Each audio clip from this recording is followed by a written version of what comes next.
Hello, and welcome to Four Wives and the Mic presents Wife Tales, a podcast which brings you adapted stories from the lives of real wives.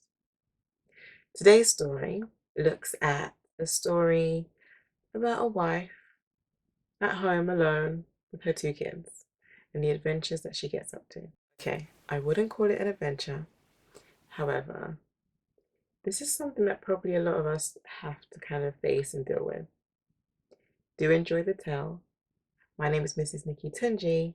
This week's tale is called Houseparty.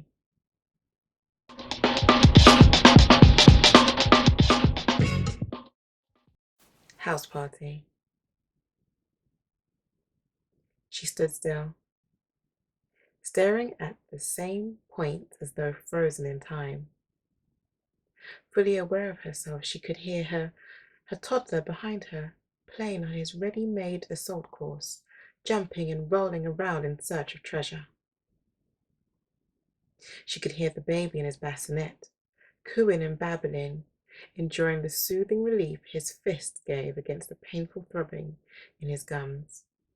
With a quick glance, she could see the milk bubbling and frothing, ready to erupt over the sides of the saucepan. She snapped back to the point where she had been focused on. To her right, she could hear the ding of the microwave. Her heart was working overtime.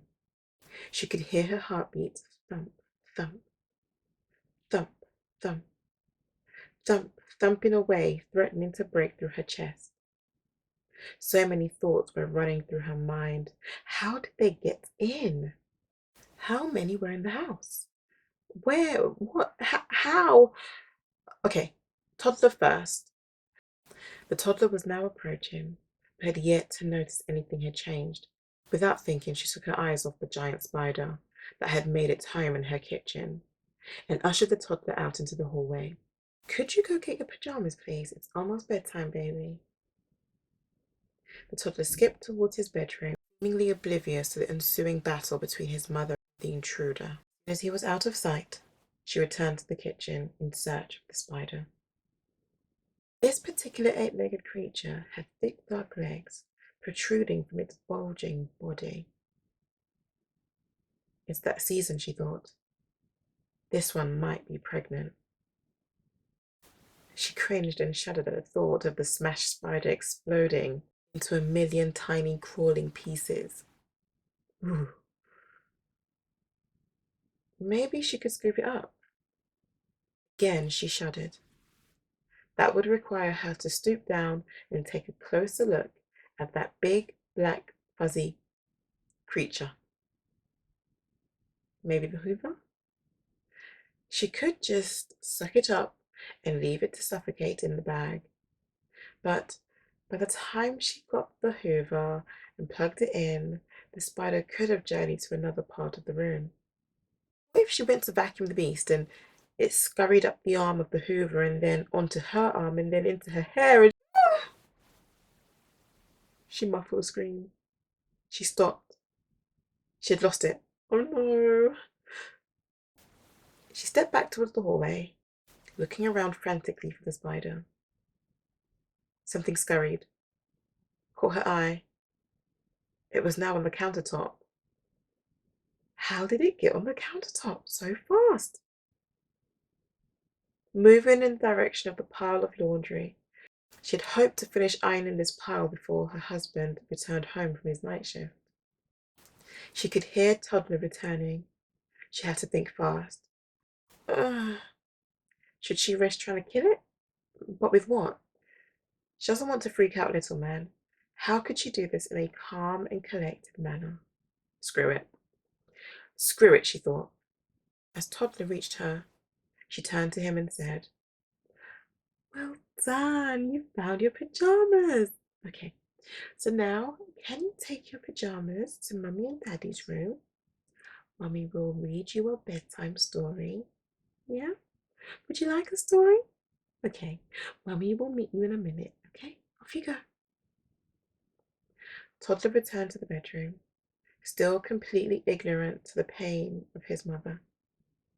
Her next move was to then carefully and without spooking the spider, gather up all her things, including the baby. Her dinner would have to be sacrificed. Keeping her eyes locked onto where the spider had perched, observing her, she slowly sidestepped towards the baby's bassinet. Picking him up slowly, she gathered up her fluffy pink blanket and wrapped him up in it, and then proceeded to the couch on the far side of the living room. She picked up the remote and switched off the TV. She could see from where she stood the spider had moved only slightly, as though to get a better view of what she was doing. Worst part of having this open plan kitchen, she knew that once she left for the night, that spider could end up anywhere. She started back to the door. The spider in turn had scuttled to the corner behind the fruit bowls. This was her chance.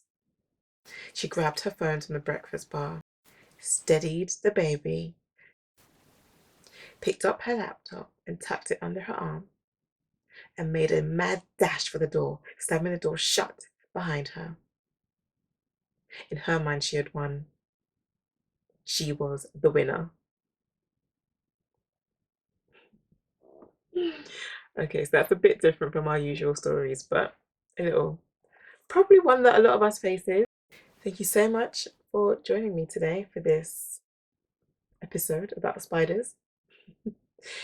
If you like what you heard, please do click the like button. Please do subscribe or follow us, depending on which medium you are listening to this on.